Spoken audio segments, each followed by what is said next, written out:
Shrimati His Divine Grace Abhay Charana Ravinda Bhaktivedanta Swami Srila Prabhupada Ki Jai, Shri Shri Radha Gopinath Bhagwan Ki Jai, Shri Jagannath Baladev Subhadra Maharani Ki Jai, Shri Shri Gaur Nitai Ki Jai, Samaved Gaur Bhakta Vrind Ki Jai, Shri Caitanya Caritamrta Ki Jai, Jai Nitai Gaur Pramanande, Hari Hari Bol, Vishnu Patay, Vishnu Vishnu Bhutlesh Mujay Patay Vasonita, Namacharya Patay, Nitai Prabhupada, Gaur Katatam Devana Vaigam.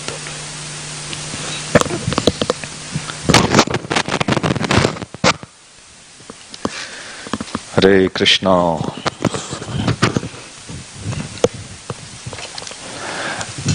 Let's continue our discussion on Sri Caitanya Caritamrta. Now, before we get going,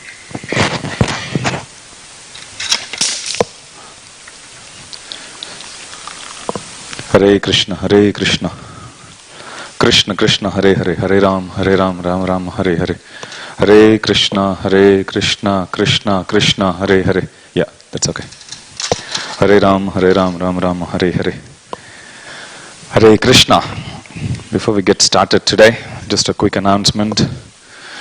On the eve of the most auspicious day of tomorrow, we wish you all a very happy Sri Radhashtami. Sri Radhashtami Maha Mahotsav Ki Jai. So tomorrow morning we'll start the day with Mangalarati, most auspicious Arati.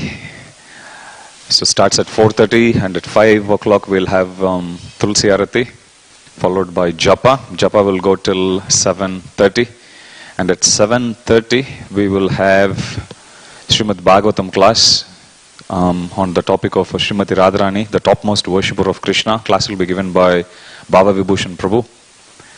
And then at 8:30 we'll have Darshanarati, followed by Guru Puja. And at 9 a.m. we are going to have a very special class on Sri Radha Tattva given by Venuvadak Prabhu. So the class will go for 1.5 hours starting from 9 a.m. It will go till 10:30 a.m. And fasting is till noon. Srila Prabhupada says Srimati Radharani is very merciful.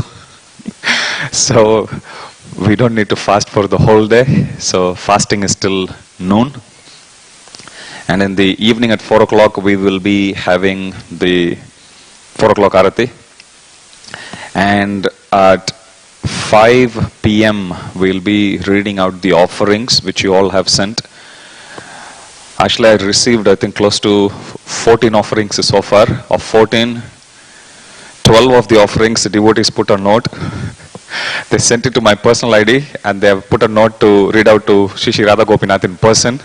So I have only 2 offerings to read out for the broadcast tomorrow. So we'll see how many ever we receive from now till tomorrow evening 4 o'clock we will read out. And whoever put the note to read out to Shri Shri Radha Gopinath in person, I assure you I will read them out to their lordships tomorrow and it won't be broadcast out to the public. So we'll have the reading out of offerings at 5 p.m. So I always say it's a wonderful opportunity for all of us to express our gratitude. We all know the super merciful nature of Srimati Radharani. We all take the mercy throughout the year. This is one day when we get the opportunity to thank our Supreme Mother, to express our heartfelt gratitude for all the mercy she's showering upon all of us. Please encourage your kids as well, and please take time to write even simple wishes on her most auspicious appearance day tomorrow. So you have time from now till tomorrow evening 4 p.m. 4 p.m. I'm going to go for a hard stop because I need to compile them also. Last time we had, even when I was reading offering, I was getting notification that there are new mails. I received like 4 or 5 of them during when I started to read. So please make sure that you send it to this email ID, offerings@iskcon.com.au. And if you want any of your offerings to be read out in person and not put in broadcast, we are happy to do so. But then please notify us, as I said. So offerings@iskcon.com.au. You have the email ID written in the board. So that's at 5. And at 6 p.m. we'll have the special festival class on the glories of Srimati Radharani. Class will be given by Caitanya Caritamrta. So class will go till 7. All these classes will be broadcast live in Mayapur TV, YouTube, and Facebook page, ISKCON Sydney Temple. YouTube is ISKCON Sydney, and Mayapur.tv. And then click Sydney. You will see these classes being broadcast live. 7 o'clock we'll have the Gaurarati, and at 7:30 we'll have the Abhishek, and accompanied by Kirtan, and at 9:15 at night we'll have the Mahashayana Arati. So that's the program for tomorrow. There is still a lot of opportunities for you to sponsor different items. You will see that in our website, as well as if you're watching the broadcast, you will see that running there. The live score, how many of the items are still available. So please come forward to make your heartfelt offering to Srimati Radharani and be blessed. So that's the plan for tomorrow. Starting from 4:30 onwards, the mercy flows non-stop for rest of the day and for rest of the year and for rest of eternity. So that's the plan. Let's get started with Sri Caitanya Caritamrta, Madhya Lila, Chapter 10. Chapter title, The Lord's Return to Jagannath Puri. So yesterday we saw Chaitanya Mahaprabhu. He returned back from the South Indian tour. He met Bhavananda Raya. And then later on we saw how Lord Chaitanya Mahaprabhu, he sends Kalakrishna Das. By the mercy of Nityananda Prabhu, Kalakrishna Das was reinstated in the service, even though Chaitanya Mahaprabhu rejects him, owing to his deviation in South India when he met Bhattadaris. So at that time, so yesterday we saw that, and then after that we saw how Swarup Damodar came to meet Lord Chaitanya Mahaprabhu. We saw he was a Purushottam Acharya in Navadvip, and he was so attached to Hare Krishna, Krishna Krishna, Hare Hare. So he was so attached to Lord Chaitanya Mahaprabhu's lotus feet that as soon as he heard Lord Chaitanya Mahaprabhu took sannyas, Hare Krishna, Krishna. You have to increase. Hare Krishna, Krishna Krishna, Hare Hare, Hare Ram, Ram Rama, Hare Hare. So, as soon as he came to know Lord Chaitanya Mahaprabhu took sannyas, he immediately gave up everything and went to Varanasi, took the name of Swarupa, Brahmachari, and he was serving under a guru. He later takes sannyas. Even though he takes sannyas, we saw how he didn't accept the saffron cloth, he didn't accept the danda. So he then took permission, blessings of his guru from there, and then he comes straight to Jagannath Puri, simply to be with Lord Chaitanya Mahaprabhu. And we also saw the beautiful verse from Chaitanya Chandrotaka Nataka of the verse that glorifies the 10 aspects of Lord Chaitanya Mahaprabhu's mercy. So we were discussing that. And that brings us to this verse today, verse text 147, Madhya Lila chapter 10. After Sarvabhauma Bhattacharya said this, Sri Chaitanya Mahaprabhu embraced Govinda. So then we concluded with the arrival of Govinda, who is Chaitanya Mahaprabhu's god brother. But Chaitanya Mahaprabhu's spiritual master, Ishvara Puri, had instructed Govinda to go to Puri and serve Lord Chaitanya Mahaprabhu for the rest of his life. So that's the instruction that's given to Govinda. So Govinda comes and Chaitanya Mahaprabhu accepts him as his servant. Everyone, text 148, Madhya Lila chapter 10, everyone respected Govinda as the dearest servant of Sri Chaitanya Mahaprabhu, and Govinda served all the Vaishnavas and saw to their needs. Both Haridas Senior and Haridas Junior, Haridas Senior and Haridas Junior, who were musicians, as well as Ramai and Nandai, used to stay with Govinda. They all remained with Govinda to serve Sri Chaitanya Mahaprabhu. Therefore, no one could estimate the good fortune of Govinda. The next day, Mukunda Datta informed Sri Chaitanya Mahaprabhu, Brahmananda Bharati has come to see you. Mukunda Datta then asked the Lord, shall I bring him here? Sri Chaitanya Mahaprabhu said, Brahmananda Bharati is like my spiritual master. It is better that I go to him. We were discussing on this point few classes before also. how Srila Prabhupada explains the mood of the devotee should be to go to the Lord wherever the Lord is and serve Him there. Mood of the pure devotee is not to get the Supreme Lord as even his son, or desire for a son who is as good as him, desire a son who is as powerful as him. Prabhupada says none of that comes under pure devotional service. And Prabhupada specifically writes this even in relation to Mother Devaki and Vasudev's previous birth, not in the current birth, but 3 births before, how they did tapasya and they desired the Supreme Lord to appear as their son. Prabhupada says, technically speaking, that doesn't come under pure devotional service. We should never demand anything from the Lord.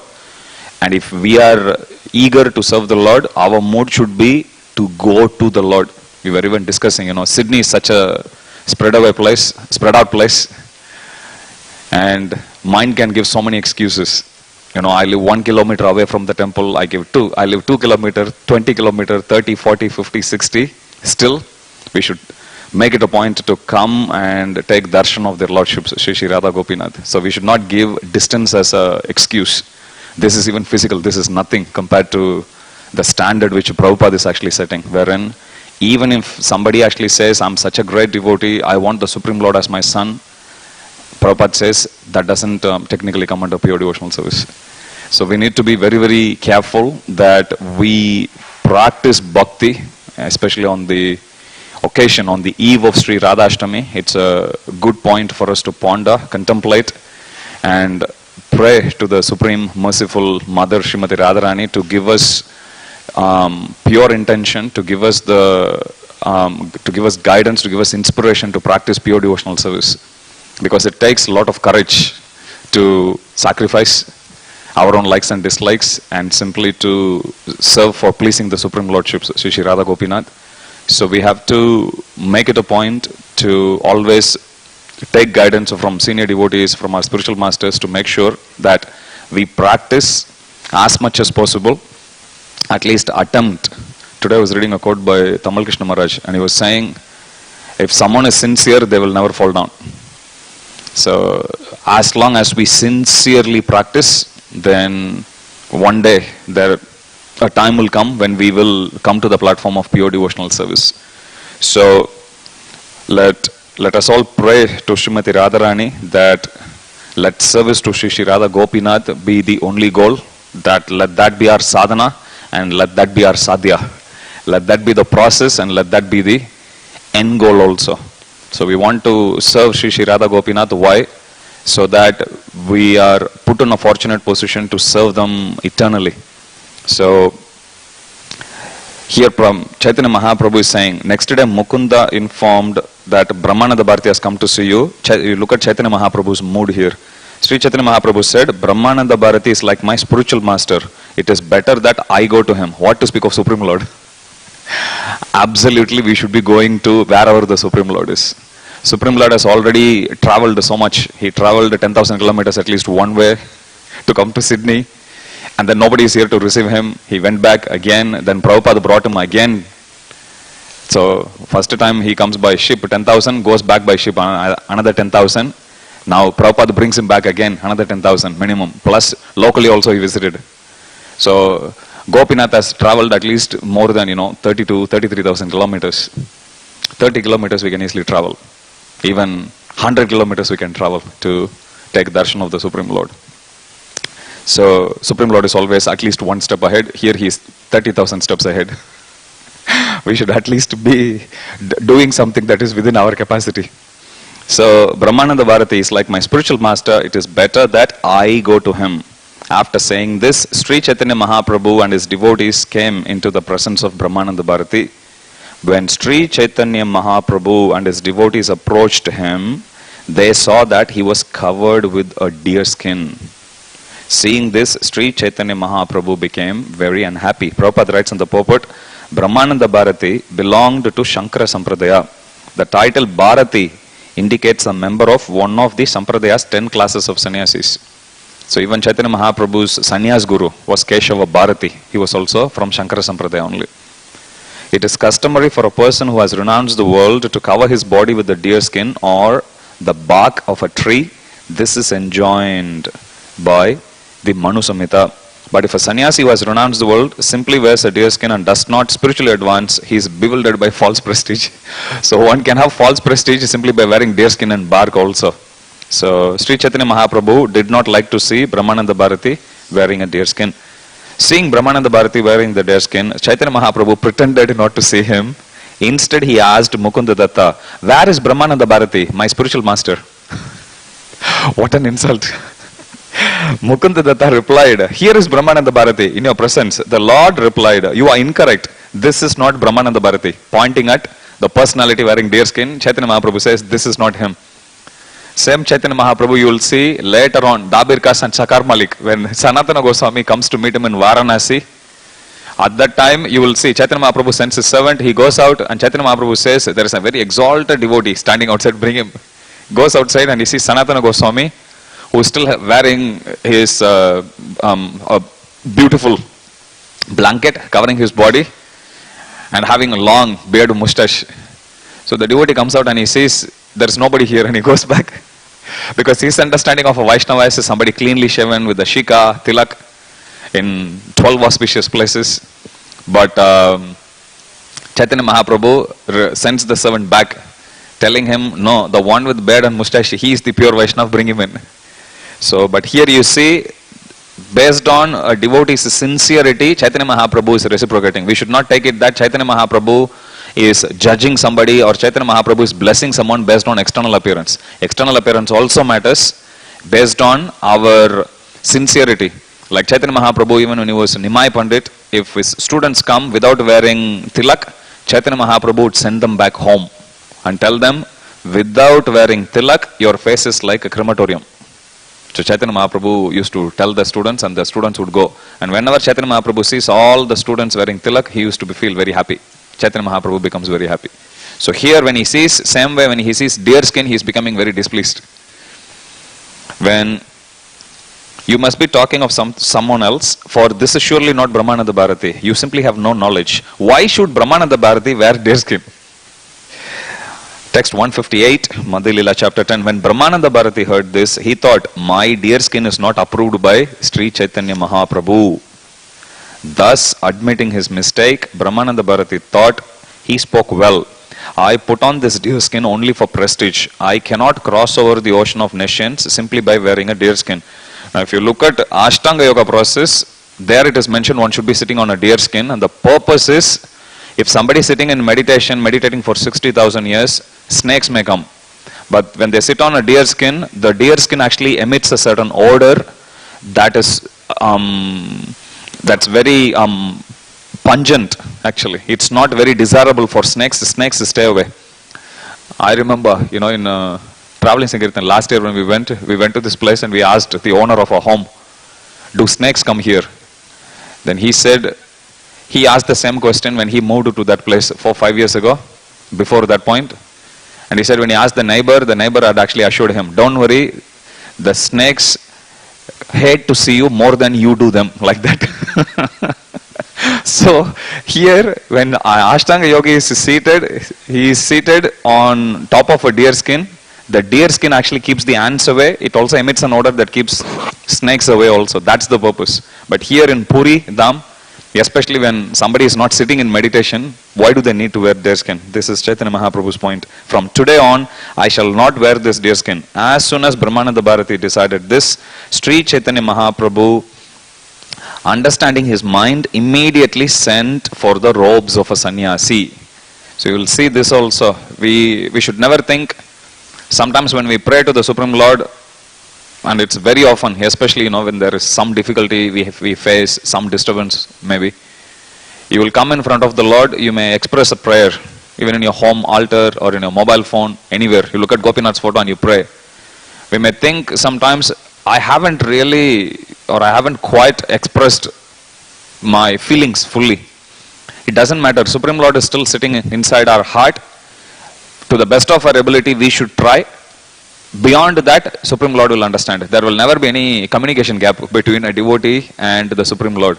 That happens between a devotee and the demigod. That happens between Karmakandi and a demigod. It happens. So many instances you will see. When Due to the wrong pronunciation of the mantra, one gets completely opposite result. You will see that. But here in this, like Twasta's pastimes we come across pastime of Kumbhakarna. So many instances we see. But in this case, particular case, you will, or in the case of offering prayers to the Supreme Lord will understand even if we don't express. But if we express through words, whatever we feel to the Supreme Lord, we feel relieved. Yes, I have informed it to the Supreme Lord. Now He will do whatever that is actually best for me. And whatever that outcome that comes out of that prayer, Shri Radha Gopinath Bhagwan ki jai.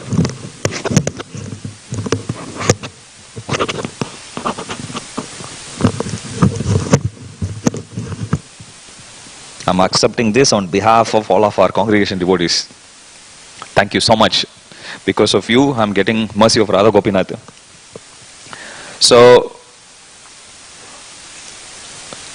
when we express prayers to the Supreme Lord, then that makes us feel, yes, I have expressed my heart to the Supreme Lord. Now whatever that comes, I know it's in the best interest of me. According to the Supreme Lord, I'll just accept it. It's very easy. But if we don't express it, then we have to deal with our mind 24/7. So we should always be praying to the Supreme Lord. Prabhupada said, our prayer to, once Prabhupada was praying to the Supreme Lord and devotees asked, so what did you pray, Prabhupada? Prabhupada said, I prayed to Srimati Radharani. Now devotees got more curious and they asked Prabhupada, what did you pray? And then Prabhupada says, I prayed to Srimati Radharani to protect me from Maya. And Prabhupada tells, you also should pray. So we should always pray to Srimati Radharani to keep us on this path of Krishna consciousness, to practice bhakti in the most pure form possible. And their lordships, Shri Radha Gopinath, they are also always going to be with us. It's not that they say, all right, we'll see you next year. It's not like that. They are here 24/7. Radha Gopinath never misses Mangalarati. So they are always here. Whenever we want, they are here, happily smiling, hearing our prayers. So this is a beautiful process wherein we are never left alone. We can be left alone only if we desire. If we want, we can run away. Otherwise, running away from Krishna is not easy. In fact, running away from Krishna is so difficult, Krishna has to create a separate world for that. In spiritual world, nobody can escape from Krishna. Anything and everything remains one of Krishna. So in material world also, Prabhupada says, these temples, they are the oasis.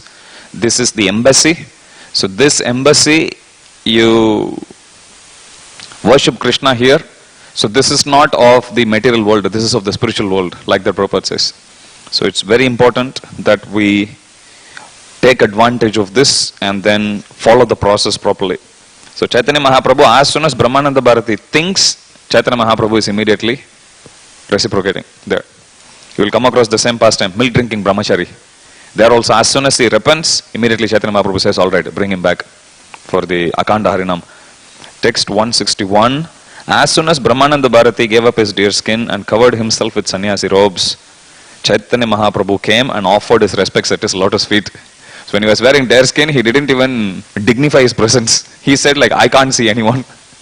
But as soon as he was wearing sannyas robes, he immediately offered his respects.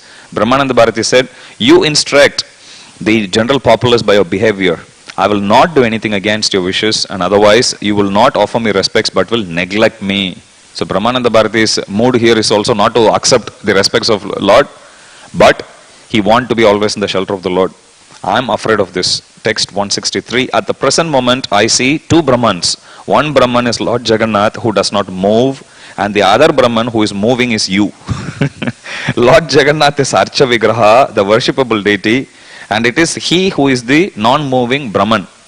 But you are Lord Sri Chaitanya Mahaprabhu, and you are moving here and there.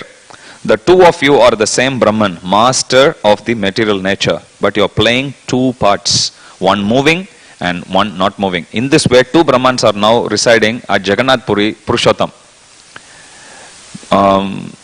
Bhakti Purushottam Maharaj, he says in one class, Prabhupada gave us a very beautiful process. He gave us two gods. One is dancing god, another one is eating god. Like that he says. So you worship Lord Chaitanya Mahaprabhu by chanting and dancing. And then whenever you are tired, you offer bhoga. Bhoga is already offered, then you honor the prasad of Jagannath. In this way, we simply worship the eating god and dancing god, like that Maharaj says. Text 164. Of the two Brahmans, you are fair complexioned, and the other Lord Jagannath is blackish. And the other, Lord Jagannatha, is blackish. Both of you are delivering the whole world. Lord Sri Chaitanya Mahaprabhu replied, actually, to tell you the truth, due to your presence, there are now two Brahmans at Jagannath Puri. Both Brahmananda and Gaurahari are moving, whereas the blackish Lord Jagannatha is sitting tight and immobile. Purport. Brahmananda Bharati wanted to prove that there is no difference between the Supreme Lord and the Jiva, whereas Sri Chaitanya Mahaprabhu wanted to prove that he and Brahmananda Bharati were Jivas, and that although the Jivas are Brahman, they are many, but the Supreme Lord, the Supreme Brahman or Parabrahman is one. On the other hand, Brahmananda Bharati also wanted to prove that Jagannatha and Sri Chaitanya Mahaprabhu are one, the Supreme Personality of Godhead. But that to fulfill his mission, Sri Chaitanya Mahaprabhu appeared to be moving, whereas Lord Jagannatha appeared to be inert. Thus, this jolly argument was going on. Finally, Brahmananda Bharati referred the whole matter to Sarvabhauma Bhattacharya for a final decision. Brahmananda Bharati said, my dear Sarvabhauma Bhattacharya, please become the mediator in this logical argument between Sri Chaitanya Mahaprabhu and me. Brahmananda Bharati continued, the living entity is localized, whereas the Supreme Brahman is all pervading. That is the verdict of the revealed scriptures. Sri Chaitanya Mahaprabhu purified me by taking away my deer skin. This is proof that he is all pervasive and all powerful, and that I am subordinate to him. And then he recites the Vishnu Sahasranam verse. Suvarna Varna Hemango Varangas Chandanangadi Sanyasa Krishna Machanta Nishtah Shanti Parayanaha. His bodily hue is golden and his whole body is like molten gold. Every part of his body is very beautifully constructed and smeared with sandalwood pulp. Accepting the renounced order, the Lord is always equipoised. He is firmly fixed in his mission of chanting the Hare Krishna mantra, and he is firmly situated in his dualistic conclusion and in his peace. All the symptoms mentioned in this verse from the Vishnu Sahasranama Stotra are visible in the body of Sri Chaitanya Mahaprabhu. His arms are decorated with sandalwood pulp, and the thread received from the Sri Jagannatha deity, and these are his ornamental bangles. After hearing this, Sarvabhauma Bhattacharya rendered his judgment, saying, Brahmananda Bharati, I see that you are victorious. Sri Chaitanya Mahaprabhu immediately said, I accept whatever Brahmananda Bharati has said, it is quite alright with me. Sri Chaitanya Mahaprabhu thus posed himself as a disciple and accepted Brahmananda Bharati as his spiritual master. He said, the disciple is certainly defeated in an argument with the spiritual master. Brahmananda Bharati immediately countered these words, saying that this is not the cause of your defeat, there is another cause. And what is that? Prema Vashya. So Supreme Lord gets conquered by pure devotees only. It is your natural characteristic to accept defeat at the hands of your devotee. There is also another glory of yours which I ask you to hear attentively. I have been meditating on the impersonal Brahman since my birth, but since I have seen you, I have fully experienced Krishna. Brahmananda Bharati continued, since I have seen you, I have been feeling Lord Krishna's presence in my mind, and I have been seeing him before my eyes. I now want to chant the holy name of Lord Krishna. Over and above this, within my heart, I consider you to be Krishna, and I am therefore very eager to serve you. Bilva Mangal Thakur abandoned his impersonal realization for the realization of the personality of Godhead. I now see that my condition is similar to his, for it has already changed. So we see similar symptoms in Ram Bhakta when Chaitanya Mahaprabhu was visiting South India, and he says, whenever I chant the holy name of Lord Ram, I felt very peaceful in heart. Now I'm seeing you, I'm feeling the same peace. That means you both should be the same. He concludes like that. So you'll come across many instances like that. Everyone, somehow they deduce that this is Supreme Personality of Godhead. Brahmananda Bharati concluded, although I was worshipped by those on the path of monism and initiated into self-realization through the yoga system, I have nonetheless been forcibly turned into a maidservant by some cunning boy who is always joking with the gopis. This is from Bilvamangal Thakur. Lord Sri Chaitanya Mahaprabhu replied, you have a deep ecstatic love for Krishna, therefore wherever you turn your eyes, you simply heighten your Krishna consciousness. Now, of course, we are not on that platform, but we can take this as the guiding light. Please listen carefully. Lord Sri Chaitanya Mahaprabhu replied, you have a deep ecstatic love for Krishna, therefore wherever you turn your eyes, you simply heighten your Krishna consciousness, which means in material world, even when we are practicing bhakti, there will be reversals, there will be difficulties. We can take those difficulties, challenges as an excuse to go away from devotees association or to go away from Krishna consciousness, or to sort of lower our standard, to think, this is too difficult, I'm getting too many challenges. So this is one way of approaching. The other way of approaching is you have a very deep ecstatic love for Krishna, therefore wherever you turn your eyes, you simply heighten your Krishna consciousness. Which means rather than seeing any of the difficulty, any reversals as a challenge, we can take that as an opportunity to increase our Krishna consciousness. In other words, when our focus, Vyavasayatmika buddhi ekeha kuru nandana, if our focus is simply to please Radha Gopinath, then we know how to duck down to all the challenges and stay focused on the real task in hand. Prabhupada says, quoting Haridas Thakur's pastime, when Haridas Thakur tells all his followers, don't worry, I don't take any offense, when he is offended by others. So there Prabhupada says that pure devotees, they never get disturbed by any difficulties. They are too busy in their bhakti for Krishna that they don't spend any time at all in anything else mundane, basically. So this is a very valuable lesson for all of us. There will always be criticism, there will always be challenges, physical, mental, Adhyatmik, Adidevik, Adibhautik, so you name it. That is a given. When we accept the situation, Prabhupada gives the definition of spirituality. Spirituality means to accept things as they are. Even in material sense also, we can take it that way. So if we don't have any utopian dreams that everything will be hunky-dory, it won't be like that. There will be challenges, but if we understand, okay, this is the rules of the game, wherein there is going to be challenge.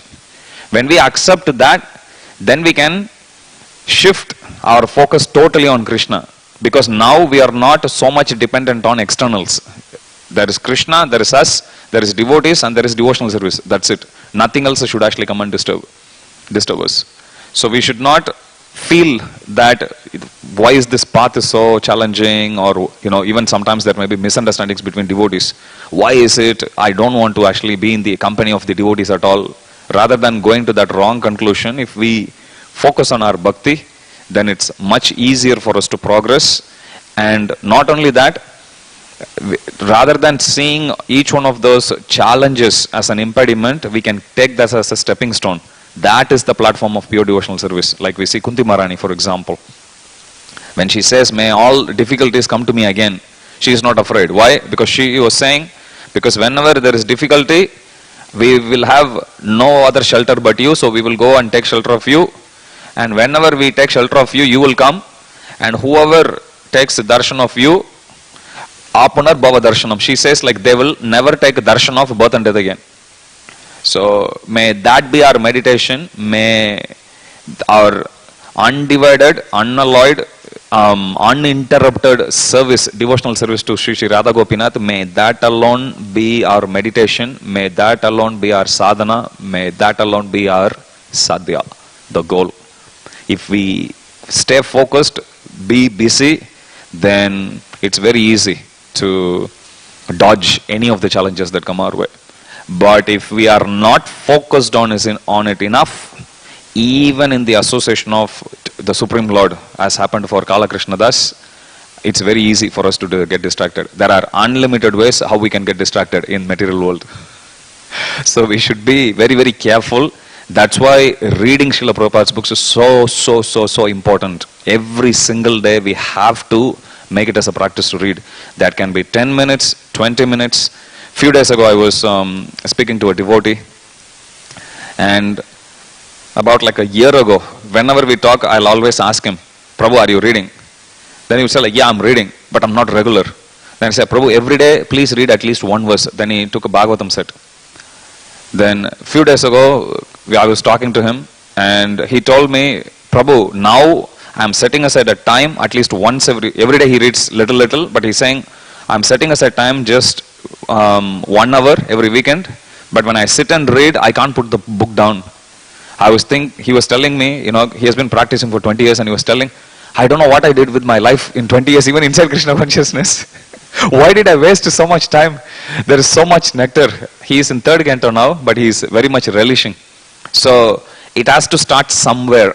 But we have to understand that whoever reads Srila Prabhupada's books, they will be put in a much more favorable position in terms of practicing Krishna consciousness, progressing faster in terms of maintaining their consciousness.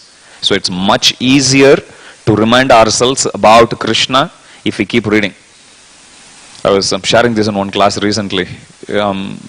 I have the habit, when I take prasad, I hear Prabhupada's lecture every day. Initially I tried to set aside time. I couldn't manage the time, because you always get busy. There's always some service that comes up. Then I thought, prasadam, definitely we will make time to sit and take prasad. So then I came up with the habit of, I made a new habit that whenever I eat prasad, I will hear Prabhupada's lecture. Then you put it, you keep on eating. So when, like in a box of prasad or plate of prasad, I sit there, keep my water, everything is ready, I'll find something missing. What is it? Then you turn it on. Then it goes. Then as you eat, you hear. And you get used to it. Now when I actually read the book also, it feels as if Prabhupada is like, speaking this, because you won't see any difference. What Prabhupada is talking, that's exactly what's in the book. And it's in exactly same way. You can hear morning conversation, you can hear room conversation, you can hear a class, or you read this, or you even hear an audiobook, actually, of Prabhupada. It's the same gravity, it's the same message Prabhupada would speak, it's with the same conviction which Prabhupada would speak. So it will be just continuation. Whether you read or you hear, it will be a continuation. But we have to do both. We have to hear Srila Prabhupada's lectures, and we have to read. If we don't read, then, as time rolls by, when there will come a time where we will be forced to read, we will read at that time. At that time we will regret. Why did I waste my life? Even inside Krishna consciousness, there are many bad habits, there are many mistakes we do, like inattentive chanting. It's a spiritual mistake only. We never were doing this mistake when we were karmi, because we never chanted at all. So there are many things we do wrong even after coming to Krishna consciousness. In fact, started to do wrong. So staying away from reading Prabhupada's books is one such bad habit. So if we can somehow push ourselves to read, start with just one verse a day, like this devotee. Took him 2 years to start regularly reading, but he started. Now he is happy, and he is saying he wasted. But I said, like, better late than never. And he was saying, like, yes, Prabhu. At least now I am happy. I have, at least rest of my life I can relish reading Srila Prabhupada's books on and on and on. So he set himself a target. He said, like, within next 10 years, not 10 years, that's how he started. So another 8 years more. So he said he'll finish reading all Prabhupada's books, and then he'll start the next cycle again. So with the current pace he is reading. So somewhere we should start, but then as we start, put that first step forward. Prabhupada says in one place, fortune favors the brave. Like that Prabhupada says. So if somebody takes the first step forward, even the situation becomes very fortunate for such a person, rather than somebody who's just sitting and thinking, let the situation become favorable. Prabhupada says, God helps those who help themselves. So if we take the first step forward, then demigods will help us, devotees will help us, Krishna will help us, we will get all help. Even our mind will start to help us. But if we don't take the step forward, then it becomes very difficult. So we need to take this habit of, or cultivate this habit of reading Srila Prabhupada's books very, very seriously. And when we start to read, we will understand how easy it is to practice Krishna consciousness. Without that knowledge, even a little challenge can put us off. So whenever you face any challenge, ask this question to yourself. When was the last time I read Prabhupada's books? And if the answer is, I can't remember, then you know what the solution to the problem is. But if the answer is, I just finished reading, good, continue reading. And you will get the answers. In fact, after some time, it's mentioned, pure devotees, if someone else commits aparadha to pure devotees, even before the aparadha is finished, a person starts to do the aparadha, even before they finish aparadha, pure devotees will forgive them already. In fact, it wouldn't even bother them. We see so many examples even in Caitanya Caritamrta. Likewise, when we take shelter of Srila Prabhupada's books, reading it regularly, Bhadra Purnima is coming in another 10, little more than 10 days. So it's a wonderful opportunity for us to start reading Srimad Bhagavatam every day, Caitanya Caritamrta every day, whatever book. Prabhupada says they're all like sweet balls. It's like gulab jamun. Whichever side you bite, it'll taste good. Start reading any of the book. Pick whatever choice you have. Prabhupada says if we have a lot of small books, start with a small book. Somewhere we have to start. If we do that, then we will see how easy it is to practice Krishna consciousness. And most importantly, any difficulties that come, the reason why I was saying about pure devotees forgiving is, any difficulties they come, even before you realize about the problem, the solution will line up in front of you. Yeah, this is easy. You'll just brush it aside. And after some time, it will so happen that even before the problem comes, you will be already grounded. Nothing, apuryamanam achala pratistam. So, Krishna says, as waves of desires keep coming, one will not disturb. Krishna never says, waves of desires will stop coming. Where did Krishna say that in Bhagavad Gita? He never said that. Prabhupada says, as long as somebody is in embodied stage, there will be desires, material desire. When somebody is in liberated stage, there will be desire, spiritual desire. So Prabhupada says it's impossible to be in a desireless state. There will always be desires. But Krishna says one will not be disturbed by it. Why? Because one is too busy cultivating spiritual desire. If you don't have spiritual desire, pray to Tulsi Maharani. She'll give you spiritual desire. And then pray again to Tulsi Maharani to fulfill that desire also. She'll fulfill also. Moro Abhilash. We are expressing, oh my dear Tulsi Maharani, this is my desire. Pray to spiritual master. E prasade pure sarva asha. By his mercy, all desires get fulfilled also. Spiritual desires again. So every desire will get fulfilled if we worship pure devotees. So Tulsi Maharani we can worship, Ragatmika Bhaktas, Srila Prabhupada, eternal associate of Radha Gopinath. We can worship Srila Prabhupada every day. That's why Prabhupada says Guru Puja is the most important program in the whole day. If you miss anything, don't miss Guru Puja. In one place, Prabhupada is going for a morning walk, and one disciple is bowing down and he's begging to Prabhupada, Prabhupada, please bless me. Even if I don't make it to Godhead in this life, if I'm born again, may I not leave your shelter, may I always be engaged in your service. And then Prabhupada asks him, do you attend Guru Puja? He says yes. So you sing Janma Janma Prabhu say, right? Then that disciple says yes. So the prayer is already there. Like that Prabhupada is giving blessings. So simply by attending Guru Puja, offering that prayer even mechanically, one is assured to be in the shelter of Srila Prabhupada for eternity. So Prabhupada himself gives that benediction. Actually in one letter he writes to my Guru Maharaj, and my Guru Maharaj at that time, after they buy the land in Mayapur, Prabhupada tells my Guru Maharaj, now I have given you the kingdom of God. You develop and you enjoy. This is what the instruction Prabhupada gives to my Guru Maharaj. And then they start building accommodation, Mayapur Chandrodaya Mandir and everything. And at one point, because there were very few devotees in those days, and everyone has to do everything. They have to cook, go purchase, and then night time also they have to sleep in open field. Otherwise the robbers, they'll come and steal rods, steal cement, everything. So they have to guard that also. So my Guru Maharaj actually writes to Srila Prabhupada, attending every temple program is getting difficult because of all the other services. Then Prabhupada replies back saying, that is all right, attend Guru Puja. That's the most important part of the daily program, like that.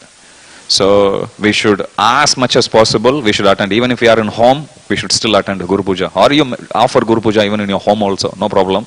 Or if you can't do, tune into Mayapur TV, Facebook. Mayapur TV, you get the full program, morning program actually. So you can just watch Mayapur TV and then that way we can stay connected. So it's extremely important for us to take shelter of Srila Prabhupada's books. If any of you want to purchase a set, you can contact me, contact any one of our Sankirtan devotees, congregation devotees. We have a big team of congregation leaders also who are distributing Bhagavatam sets. So you can contact any one of us and you can start this habit. And that's the reason why we have regular program also. Like even every day morning we have Bhagavatam, we have Bhakti Shastri. We have one coming soon that will be started by Toshan Krishna Prabhu in a couple of weeks time. The last Sunday of September he's starting another batch. So there is a study program. Or if you are in any suburb also, there also you can attend the Bhakti Shastri online also, not a problem. You can attend Bhakti Vriksha, you can attend VSS, you can attend Bhagavad Gita study classes. There are like n number of ways how you can take up this reading of Srila Prabhupada's books. Plus we have regular classes also. Now evening also we have classes. We have scripture study class where we are discussing Uddhava Gita. We have Caitanya Caritamrta class. So there are so many different ways how we can all take up this habit of reading Srila Prabhupada's books regularly. And when we take it up, we will understand one of the biggest effect of taking shelter of Shastras is it gives us the power of discrimination to discern right from wrong. It will make our life so easy.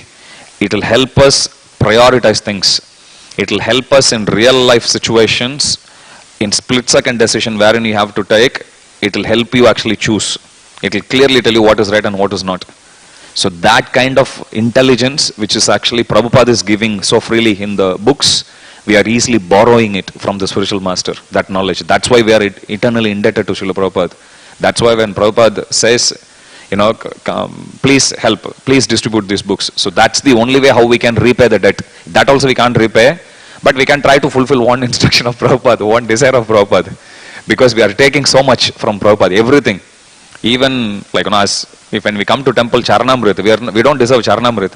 One day I was actually getting ready for a program and I was thinking, actually everything which I'm wearing, everything belongs to Prabhupada only. Even if I shave with a razor, even that one, everything belongs to Prabhupada. This body, everything belongs to Prabhupada. Literally, practically speaking, if you think about it, everything, even the socks, the shirt, everything is given by Prabhupada only. So, for us, in our spiritual body, everything is given by Prabhupada only. So, material body also, everything is given by Prabhupada, especially if you are staying in the temple. But even if you are staying outside, everything that you have, everything that you claim to be yours in terms of your bhakti, at least that much, everything is directly given by Prabhupada. Of course, everything also, even materially speaking. But if you say like, no, I earned this, okay, keep it. But at least this much you should be able to appreciate. So we are all eternally indebted to Srila Prabhupada. We can never repay our debt to Srila Prabhupada. So the least we can do is Prabhupada says, please read my books and distribute my books. That much we should be able to do. So we read, we share this knowledge first of all with ourselves, with our mind, with our family members. Charity begins from home.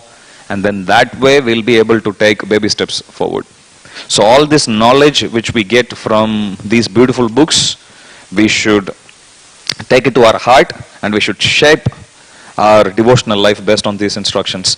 Text Madhya Lila chapter 10, text 179. So that's where we started discussing this. So you have a deep ecstatic love for Krishna. Therefore, wherever you turn your eyes, you simply heighten your Krishna consciousness. So that is the attitude of a pure devotee. We are not pure devotees, but we can cultivate that habit. We can see everything to be favorable to our bhakti. We can make it to be favorable to our bhakti.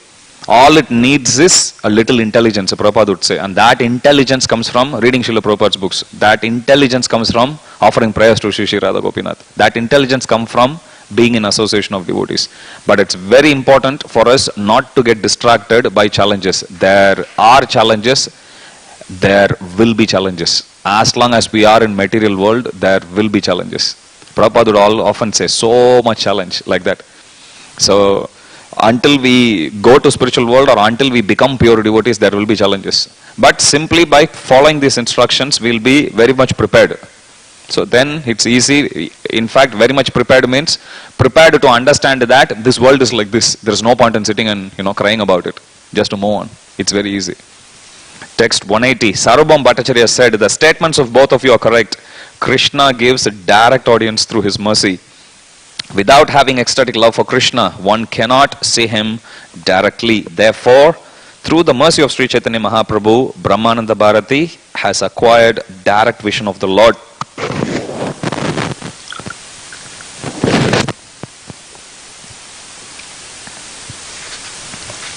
Text 182. Sri Chaitanya Mahaprabhu said, Sarvabhauma Bhattacharya, what are you saying? Lord Vishnu, save me. Such glorification is simply another form of blasphemy. After saying this, Sri Chaitanya Mahaprabhu took Brahmananda Bharati with him to his residence. Whenever anyone calls Chaitanya Mahaprabhu as Supreme Lord, he would close his eyes and he would say, Vishnu, Vishnu, like that. So that's what he is saying. Lord Vishnu, please save me. After saying this, Sri Chaitanya Mahaprabhu took Brahmananda Bharati with him to his residence. From that time on, Brahmananda Bharati remained with Sri Chaitanya Mahaprabhu. Later, Ramabhadra Acharya and Bhagavan Acharya joined them and giving up all other responsibilities, remained under Sri Chaitanya Mahaprabhu's residence. The next day, Kashishwara Goswami also came and remained with Sri Chaitanya Mahaprabhu, who received him with great respect. So he is also one of his god brothers sent by Ishwara Puri. Ishwara Puri sends Kashishwara as well as Govinda. Govinda comes immediately. Kashishwara goes to different places of pilgrimage and then he comes. He is very well built and he was the bouncer. He was the bodyguard for Chaitanya Mahaprabhu. When Chaitanya Mahaprabhu goes to temple or does kirtan, he would move the crowd away. So making sure that nobody comes and disturbs the Chaitanya Mahaprabhu, and looking at his well-built stature, nobody would dare to go closer. So that is Kashishwara. Kashishwara used to usher Sri Chaitanya Mahaprabhu into the Jagannath temple. He would precede the Lord into the crowd and keep the people from touching him. As all the rivers flow into the sea, all the devotees throughout the country finally came to Sri Chaitanya Mahaprabhu's shelter. Since all the devotees came to him for shelter, Lord Sri Chaitanya Mahaprabhu showed them all mercy and kept them under his protection. Thus I have described the meeting of all the Vaishnavas with Sri Chaitanya Mahaprabhu. Whoever hears this description ultimately attains the shelter of his lotus feet. Lord Sri Chaitanya Mahaprabhu ki jai. Shri Rupa Raghunatha Padaya Rasha Caitanya Caritamrta Kahe Krishna Dasa, praying at the lotus feet of Shri Rupa and Shri Raghunatha, always desiring their mercy. I, Krishna Dasa, narrate Shri Chaitanya Caritamrta, following in their footsteps. Thus end the Bhaktivedanta purports to Sri Chaitanya Caritamrta, Madhya Lila, 10th chapter, describing the Lord's meeting the Vaishnavas upon his return to Jagannath Puri from South India. So that brings us to the next chapter, chapter 11. We will start on Thursday because tomorrow we have the festival. The next chapter, chapter 11, Madhya Lila, is Beda Kirtana pastime. Beda Kirtana is the Kirtana when they sing, when they circumambulate the temple. So Beda Kirtana is when they walk around the temple, the Kirtan which they perform. That's Beda Kirtan. So we see Chaitanya Mahaprabhu makes the different parties under the leadership of different devotees. And Chaitanya Mahaprabhu will also, just like how in Ras Lila Krishna is there simultaneously with everyone, similarly Chaitanya Mahaprabhu also will be simultaneously in every group. And he favors Prataparudra, who is standing at the rooftop. When he actually sees from the aerial view 4 parties, and Chaitanya Mahaprabhu is in all the 4. So then he tells to Sarvabhauma Bhattacharya, and Sarvabhauma Bhattacharya tells him that you indeed have the mercy of Lord Chaitanya Mahaprabhu, because that vision Chaitanya Mahaprabhu doesn't give to anyone, to very close associates only. You will see, like Panihati festival for example, Nityananda Prabhu would feed Chidadahi to Chaitanya Mahaprabhu. Everyone would see the Chida leaving from Nityananda Prabhu's hand and vanishing in thin air. Literally it will vanish. So they can't see Chaitanya Mahaprabhu, they can't see Chaitanya Mahaprabhu feeding or getting fed by Nityananda Prabhu's lotus hands. So, like that. So this is a very confidential pastime, but due to Chaitanya Mahaprabhu's mercy, King Prataparudra also gets to see. So that is the section here. I was planning, if we, I think there is still another close to 3-4 weeks before the lockdown ends. I'm thinking we can finish one chapter in every 2 classes max, or one chapter in 1.5 classes if the chapter is small. So I'm hoping by the time we open the temple, we can finish at least 17. We'll be in 17 or 18. Another 7 or 8 chapters we can finish then. And then we can continue even during, because our class starts only after 7:30. Usually nobody visits. We'll start to have Krishna book reading depending on the availability of the speaker also, plus depending on how much we can actually open the temple also. But we'll work out something. So even if we don't have 4 classes a week, we can still have at least a couple of classes. If not, at least 1 class definitely we can have. But we will continue it all the way till the end of Caitanya Caritamrta. So reminder for everyone, if any of you like to send your offerings, please do so in this email ID, offerings@iskcon.com.au. There are still some items available for sponsorship. You can see the information in our website as well as in Facebook, or if you're watching this video, you will see it displayed there as well. And tomorrow we have 3 special classes on Srimati Radharani. The usual Bhagavatam class, which happens at 7:30 for festival. Tomorrow, 7:30 a.m., the class is on Srimati Radharani, the topmost worshipper of Lord Sri Krishna. Class will be given by Bhava Vibhushan Prabhu, and followed by the rest of the morning program. And then at 9 o'clock, 9 a.m., we have the second special class on Sri Radha Tattva, class given by Venuvadak Prabhu. And the class will go for 1.5 hours. So if you are fasting, it's a good way to spend your fasting time actually. Watch one class, attend morning program, watch another class, chant the extra rounds, and you can break the fast. By that time you'll come to noon. And then noon we'll have the Arati at 12:30. And evening 4 o'clock we have the evening Arati. 5 o'clock we will read out. As I said, I received 14 offerings so far. 2 are the ones which I could read tomorrow. The others are supposed to be read in person, depending on whichever style of offering you write. Still, please send it to this same ID. You can send it to personal ID also, but this is the only one that's displayed here, so please send it to this one. And at 6 p.m., so we'll read that out at 5 p.m. tomorrow. At 6 p.m. we have the 3rd special class on Srimati Radharani.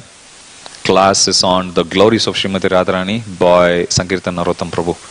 And at 7 o'clock Gaurarati, 7:30 we'll have the Abhishek. 9:15 p.m. we'll have the Maharati.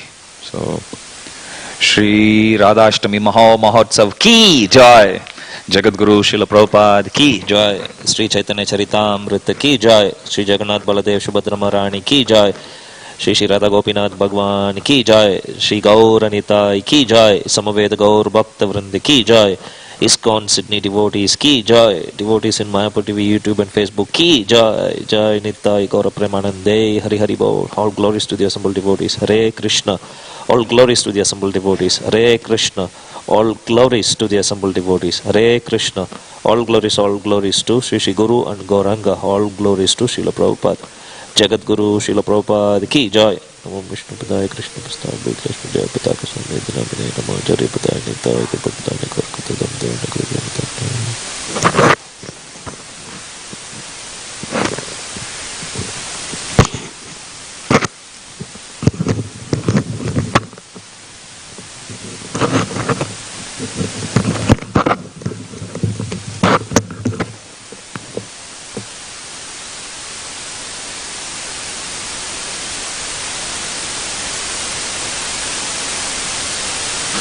Alright, so we use all these things simultaneous.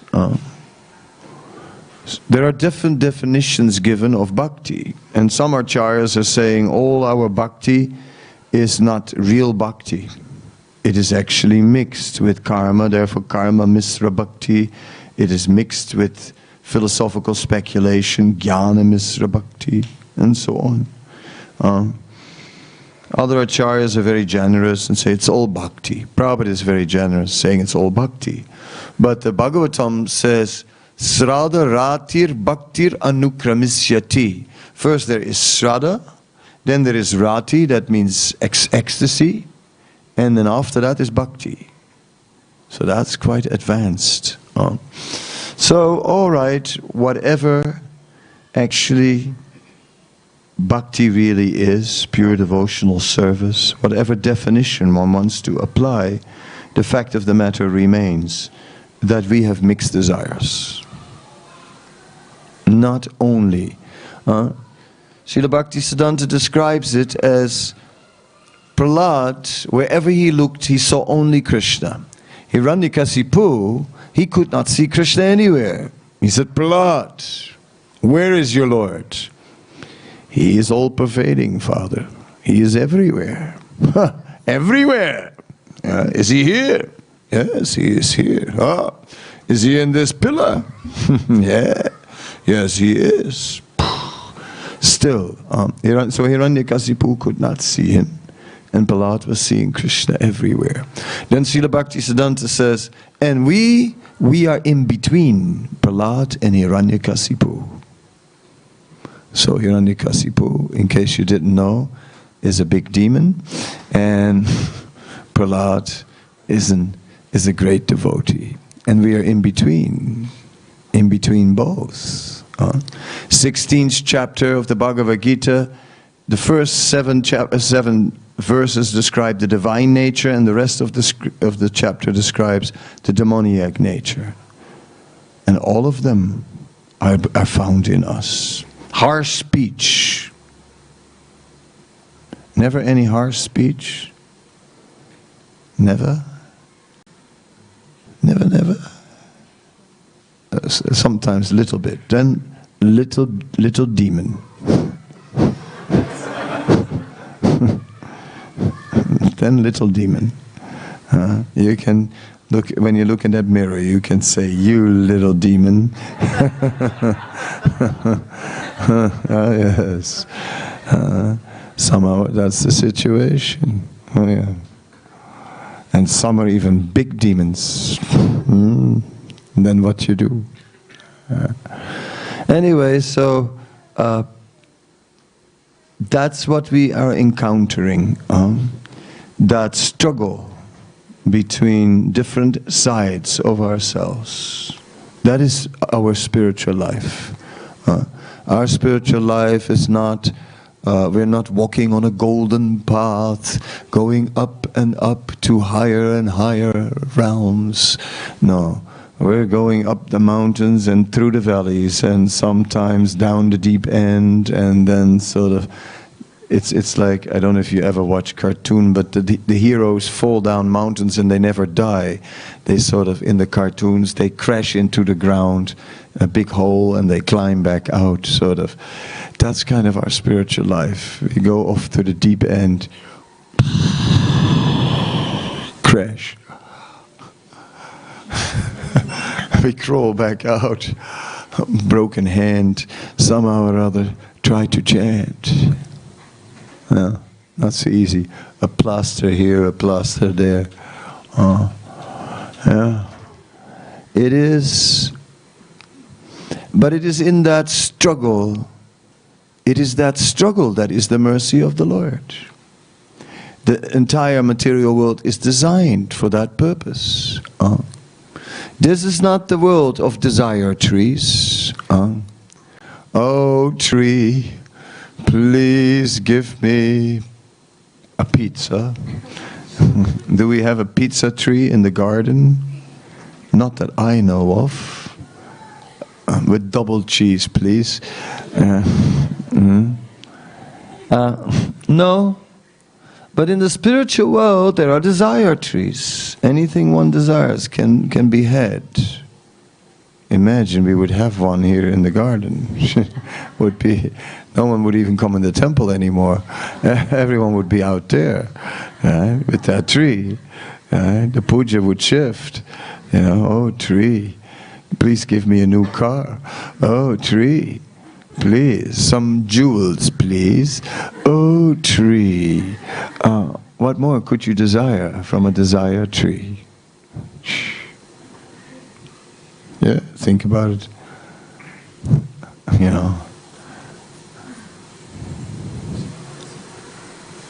Anyway, I can think of many things. Yeah, of course, one gets entangled in that way.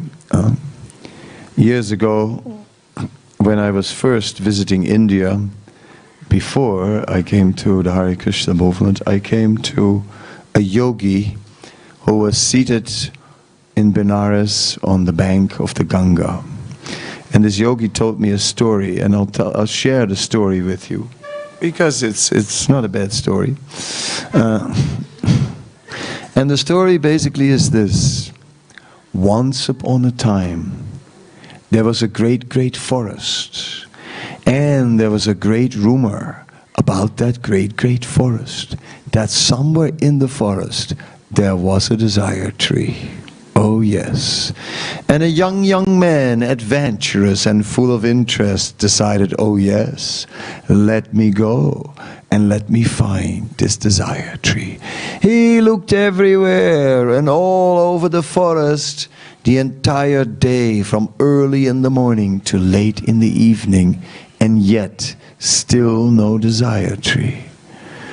Then he came to an open area in the forest, and he was tired, and he leaned against a tree. And he was just then thinking, I hope there are no tigers here. Next moment, roar! A roaring tiger appeared, and the tiger pounced on him and just ripped him to pieces. And once upon a time, there was a great forest, and a rumor had it that in the forest there was a great desire tree. And a young man, kind of adventurous type, was interested to check it out. He went in the forest looking for this desire tree, everywhere and everywhere, searching it out, and the whole day from morning till night. In the evening he came to an open area in the forest, leaned against a tree, and was thinking, I hope there will be no tigers here. Next moment, a terrible tiger roared, jumped on him, and ripped him to pieces. And once upon a time, there was a great forest. And there was a rumor that in that forest there was a desire tree. And a young man, guess what? The adventurous type, yes, wanted to try it out the whole day, from the morning till the evening. Yes, he was looking at every tree in the forest. And then he came to an open area, and he leaned against a tree, and then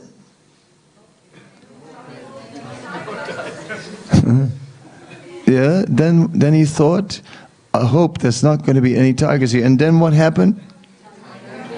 Not like that, tiger. Then a tiger! That's like, you gotta, come on, a tiger appeared and ripped him to pieces. So what to make of this story? What to make of this?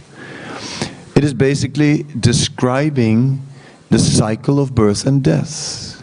It is basically describing how ultimately all our desires bring us to the point of death, and then the story starts again, and again, and again. That's basically the story. So, that is very true.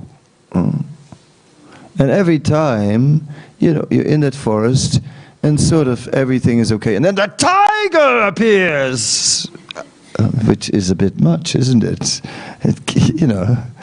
You miss a beat every once in a while in the heart when tigers appear. So, the point we're trying to make is we have to end it. We we have to end this. So, when I speak about love of God, difficult. Do we really want it?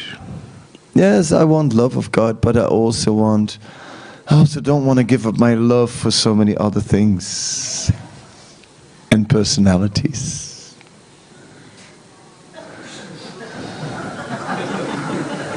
It's not easy to live God alone, isn't it?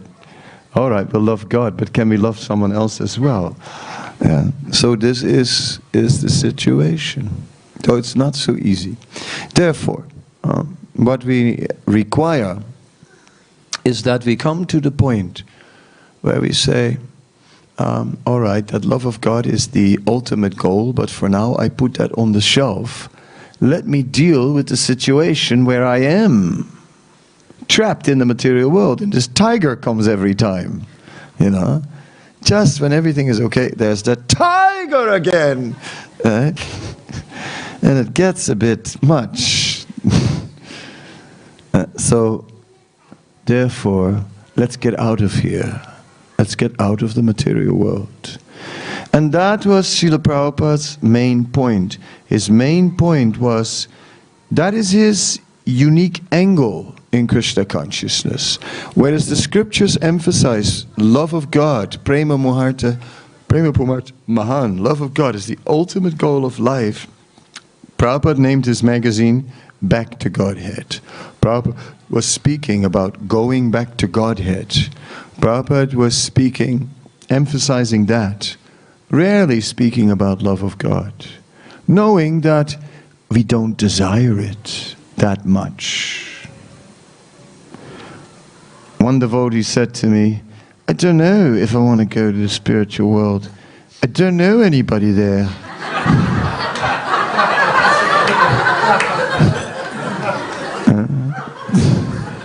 Yeah. It's tough. It is hard. No, really, like, think about it. Such a deep philosophy. But when we bump into the tigers in this world, each time again, end of story, life after life, maybe we can come to the point where we say, what's the point? I build myself a castle and a golden coach in front of the door. Ta-da, ta-da, ta-da. Build up my bank balance and then tiger! It's too much, isn't it? Really. You hope I'm going to stop with this tiger business, right? I think you do get a shock every time that I do it, isn't it? Yes. But this happens life after life. Death is indeed shocking when it happens.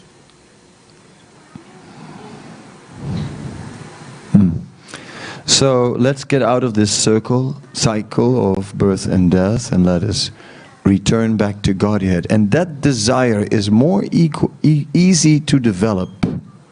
And then, as that matures, then we can go to the next stage of desiring to go back to Godhead. Otherwise, if it's saying, well, desiring pure love of God, yeah, very nice, but yeah, I don't think I'm ready for that. I just don't think I'm ready for that.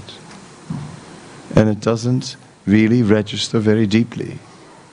But think about it. Have we had enough of the material world? Did you have enough? You had enough. You didn't have enough. You want some more.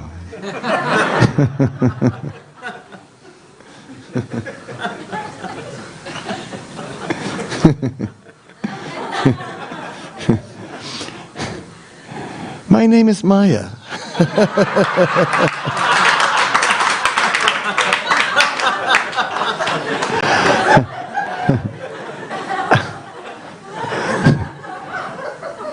I dress up in different ways. Sometimes like a Swami, why not? I have for you a golden opportunity. I mean, look at it. Look, look, look, look, look. Look. You wanted this your whole life. Today you can have it. Take it. Take. Take it. Come on. Take it. Take.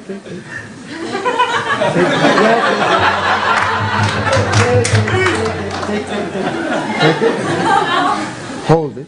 Feel it. Really, please. Take it. Feel it. Yes, you're feeling it? How does it feel?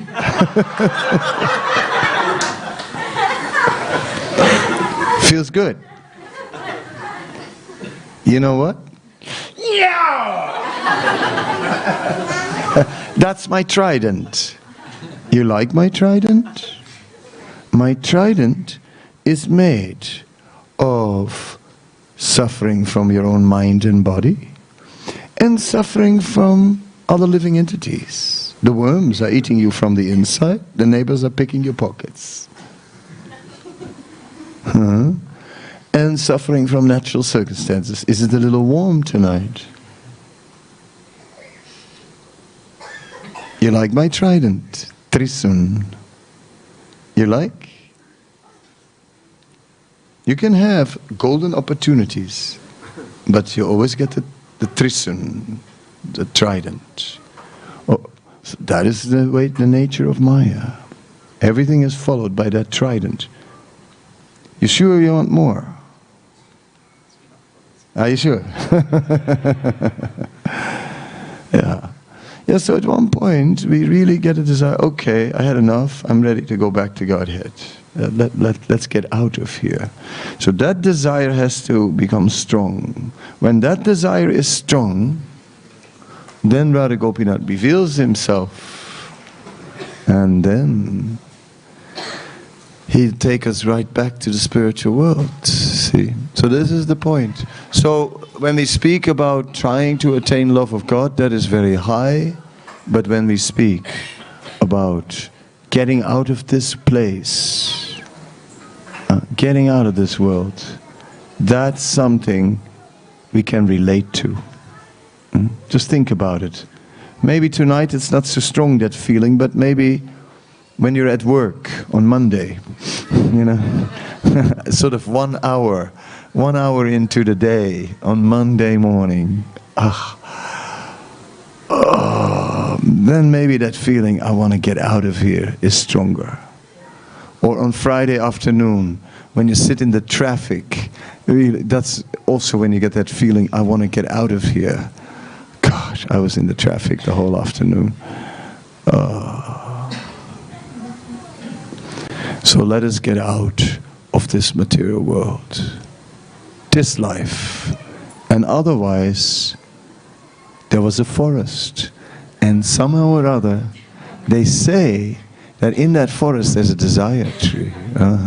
A young man, the adventurous type, he went into that forest from the morning till... and then everywhere, but to no avail, he did not find that tree. And then he came to an open place in the forest. And what happened then? He sat down and leaned against a tree. And then he was thinking, I hope there are no tigers here. And what happened then? Okay, you're getting better at it. Yes. Thank you very much. Any questions? Any comments? Yes. I'm deaf after all these tigers. We are talking about doubting our material desires and Krishna's love. But then many a time it looks like it's so subtle that I'm not able to understand that I'm actually doubting. Rather, after I finish everything, it looks like I didn't dovetail at all. It's just a sense gratification. So how do I understand that I'm actually linking it to the Lord? Rasoham apsakonteya.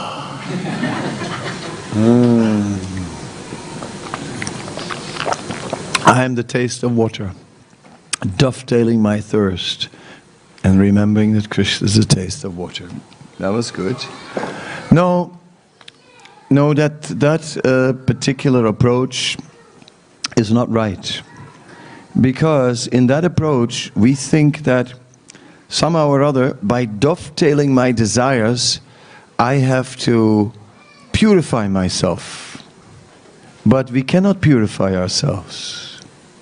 It is Krishna who will purify us. Sarvadharmam parichayamamekam saranam vraja aham tam sarvapapebhyo mokshayishyami masucha. Krishna says, I will take away the reactions of all your previous sinful activities. So, ultimately, as long as we connect with anything with Krishna, right? As long as we add Krishna, whenever Krishna enters into the equation, then we'll get purified. It's not that we are doing it. Krishna is doing it. All that we have to do is adding Krishna. Therefore, that's the solution. Whatever it is, whatever we do, sinful things out. And for the rest, add Krishna. And then Krishna will do it. We don't have to catch the very subtle possible attachment that still remains. Like I saw the four-wheel drive with the number plate, for you Krishna. And I went, sure.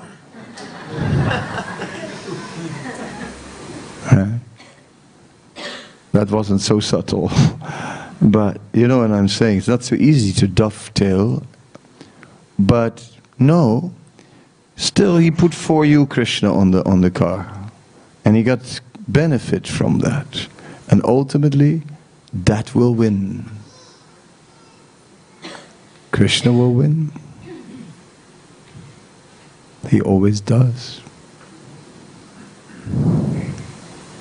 The demons always think they're gonna win. Big demons, but even little demons, they will not win. Anyone else? If no one has anything, then I'll start my farewell speech, because I'm leaving the country tomorrow to go to Vrindavan. What to do? Sorry, Sydney. What to do? Have to go now. Vrindavan. No, we need to go to Vrindavan somehow or other. Because it is one of the 5 most important aspects of devotional service. To be in the Holy Dham is a very powerful means to pick ourselves up. Prabhupada said that once a year we should go there, because in the course of associating with the material energy we become contaminated. And then we should purify ourselves in the Dham. Well, that's understandable. We're Krishna conscious, and then you go da-da-da-da-da, and you get contaminated. You go here, you go there. Every day you get contaminated. Think about it. How much rubbish goes in every day. Then Vrindavan.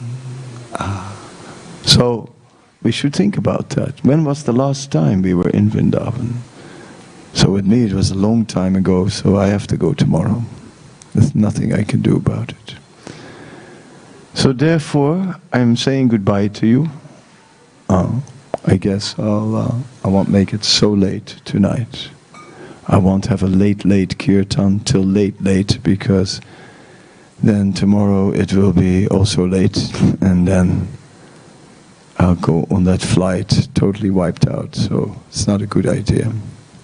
Swami is escaping, but I thank you for coming this evening.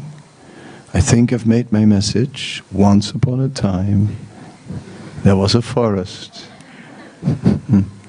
Desire tree, not finding.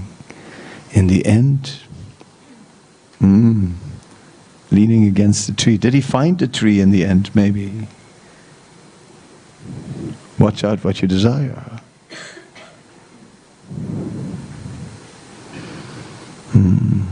And then whatever you remember at the time of death, that's what you'll become. So you can understand all these guys sitting under this tree, and they were thinking of tigers, and then they died, and they became tigers. So there must have been a lot of tigers in that forest there around those trees. Each time there was another boy going in the forest, another tiger. The place is riddled with tigers. Yeah. So that's the nature of Kali Yuga. More tigers. So more risk, more danger, more anxiety. It is written in the Srimad Bhagavatam that at one point there will be nothing to eat, and parents will eat their children, and children will eat their parents. You have to be quick.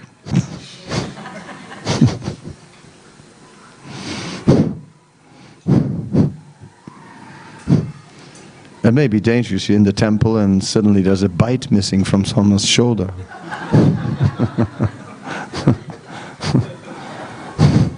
So better don't hang around too long as Kali Yuga is progressing. Keep that in mind. That's coming. Alright, leaving you some food for thought in this way. It was very nice to meet you all here in Sydney.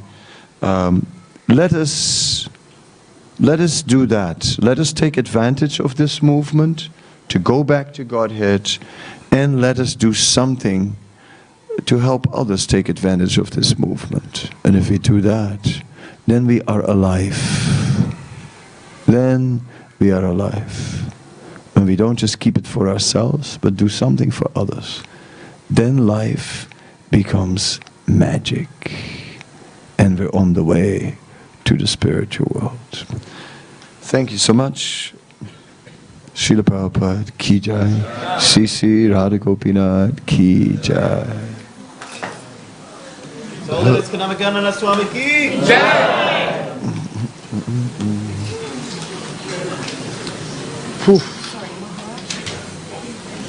I had a feeling. Yeah, one second. I had a feeling I really ate enough for 3 days.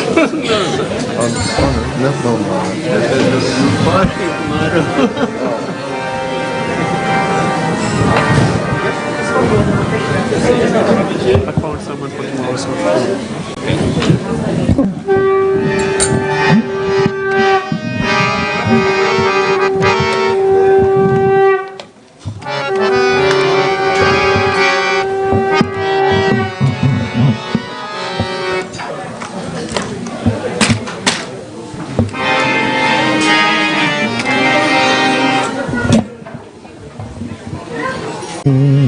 Srimad Bhakti Vedanta Swami Nityanamine.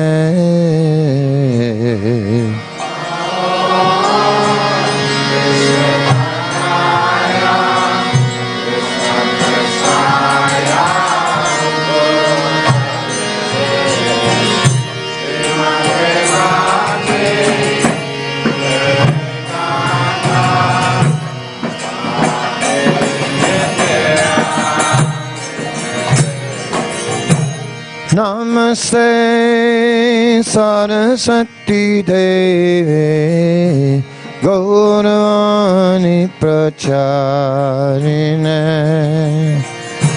Nirvishesha Sunyavadi Pasyatyadesatarine.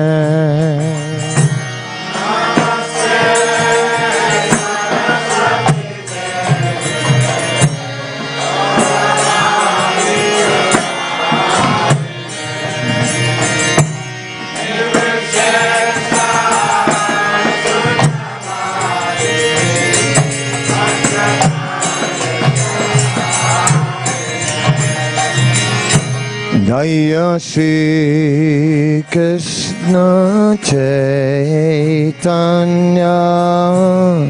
Prabhu Nityananda Advaita Gadadhar Sivasadi Gaura Bhakta Vrinda.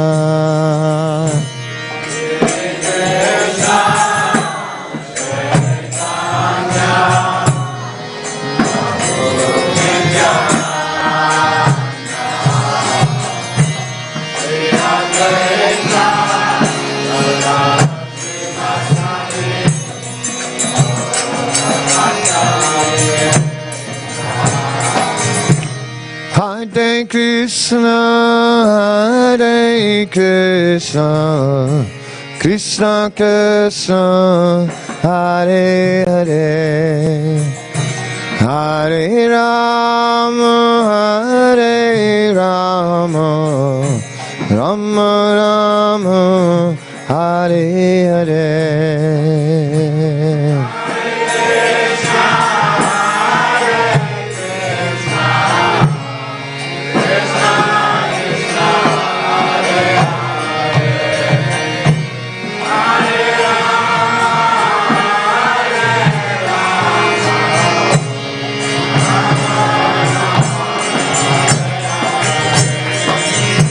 Hare Krishna, Hare Krishna, Krishna Krishna, Hare Hare, Hare Rama, Hare Rama, Rama Rama, Hare Hare.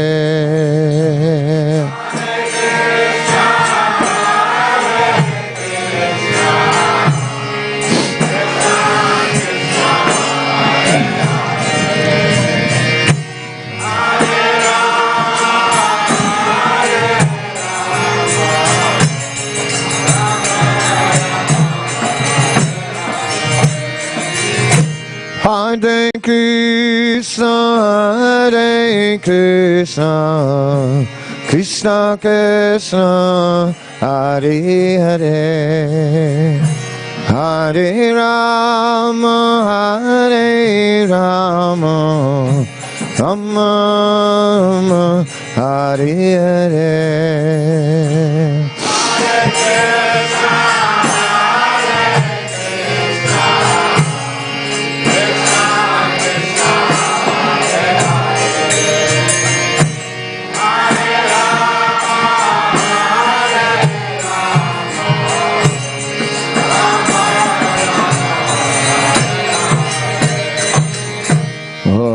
Hare Krishna, Krishna Krishna, Hare Hare, Hare